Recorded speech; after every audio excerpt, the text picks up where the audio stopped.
Mark chapter 6. Afterward, Yeshua left Capernaum and returned with his disciples to Nazareth, his hometown. On the Sabbath, he went to teach in the synagogue. Everyone who heard his teaching was overwhelmed with astonishment. They said among themselves, "What incredible wisdom has been given to him!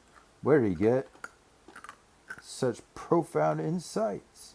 And what mighty miracles flow through his hands? Isn't this Mary's son, the carpenter, the brother of Jacob, Joseph, Judah, and Simon?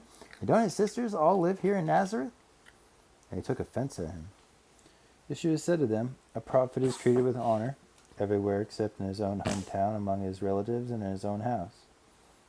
He was unable to do any great miracle in Nazareth, except to heal a few sick people by laying his hands upon them. He was amazed at the depth of their unbelief. Then Yeshua went out into the different villages and taught the people. Yeshua gathered his 12 disciples and imparted to them his authority to cast out demons. Then he sent them out in pairs with these instructions: "Take only your staff and your sandals on your feet, no bread, no knapsack, no extra garment, no money. And whatever house you enter, stay there until you leave the area. Whatever community does not welcome you or receive your message, leave it behind. And as you go, shake the dust off your feet as a testimony against them." So they went out and preached publicly that everyone should repent. They cast out many demons and anointed many sick people with oil and healed them. King Herod soon heard about Yeshua, for the name of Yeshua was on everyone's lips. Some were even saying about him, "John the Baptizer has been raised from the dead, and that's why miraculous powers flow through him." Others said, "No, he's Elijah." Others said, "He's a prophet, like one of the prophets of old." When Herod heard what the people were saying, he concluded, "I beheaded John, and now he's raised from the dead." For Herod had John arrested and thrown into prison for repeatedly rebuking him in public, saying, "You have no right to marry Herodias, the wife of your brother Philip. You are violating the law of God." This infuriated Herodias, and she held a bitter grudge against him and wanted John executed. But Herod both feared and stood in awe of John and kept him safely in custody, because he was convinced that he was a righteous and holy man. Every time Herod heard John speak, it disturbed his soul, but he was drawn to him and was intrigued by his words. But Herodias found her opportunity to have John killed. It was on the king's birthday. Herod prepared a great banquet and invited all his officials, military commanders, and leaders of the province of Galilee to celebrate with him on his birthday. On the night of the feast, his stepdaughter, the daughter of Herodias, came to honor the king with a beautiful dance, and she flattered him. Her dancing greatly pleased the king and his guests, so he said to the girl, "You can ask me for anything you want, and I will give it to you." And he repeated it in front of everyone with a vow to complete his promise to her.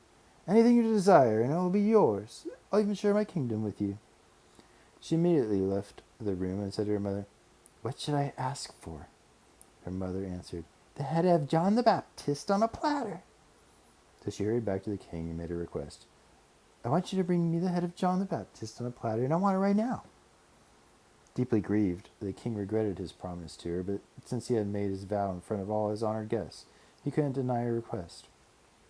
So without delay, the king ordered an executioner to bring John's head, and he went and beheaded John in prison. He brought his head on a platter and gave it to the girl, and the girl brought it to her mother. When John's followers heard what had happened, they came and removed his body and laid it in a tomb. The apostles returned from their mission and gathered around Yeshua and told him everything they had done and taught. There was such a swirl of activity around Yeshua, with so many people coming and going, that they were unable to even eat a meal. So Yeshua said to his disciples, "Come, let's take a break and find a secluded place where you can rest a while." They slipped away and left by sailboat for a deserted spot. But many of the people saw them leaving and realized where they were headed, so they took off running along the shore. Then people from the surrounding towns joined in the chase, and a large crowd got there ahead of them. By the time Yeshua came ashore, a massive crowd was waiting. At the sight of them, his heart was full of compassion, because they seemed like wandering sheep who had no shepherd. So he taught them many wonderful things. Late that afternoon, his disciples said, "It's getting really late, and we are here in this remote place with nothing to eat. You should send the crowds away so they can go into the surrounding villages and buy food." But he answered them, "You give them something to eat." "Are you sure?" they replied. "You really want us to go buy them supper? It would cost a small fortune to feed all these thousands of hungry people." "How many loaves of bread do you have?" he asked. "Go and see." After they had looked around, I came back and said, 5, plus a couple of fish. Then he instructed them to organize the crowd and have them sit down in groups on the grass. So they had them sit down in groups of hundreds and fifties. Then Yeshua took the 5 loaves and 2 fish, gazed into heaven, and gave thanks to God. He broke the bread and the 2 fish and distributed them to his disciples to serve the people, and the food was multiplied in front of their eyes. Everyone had plenty to eat and was fully satisfied. Then the 12 disciples picked up what remained, and each of them ended up with a basket full of leftovers. Altogether, 5,000 families were fed that day.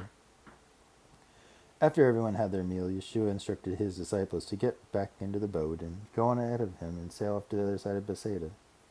So he dispersed the crowd, said goodbye to his disciples, and slipped away to pray on the mountain. As night fell, the boat was in the middle of the lake, and Yeshua was alone on land. The wind was against the disciples, and he could see that they were straining at the oars, trying to make headway. When it was almost morning, Yeshua came to them, walking on the surface of the water, and he started to pass by them.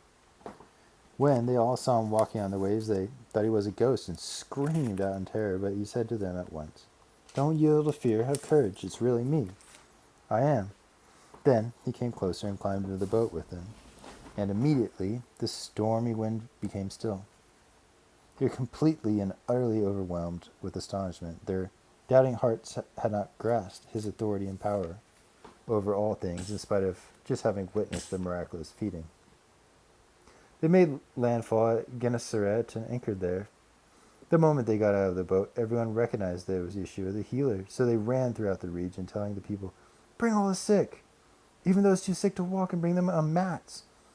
Wherever he went, in the countryside, villages, or towns, they placed the sick on mats and in streets or in public places and begged him, saying, "Just let us touch the tassel of your prayer shawl."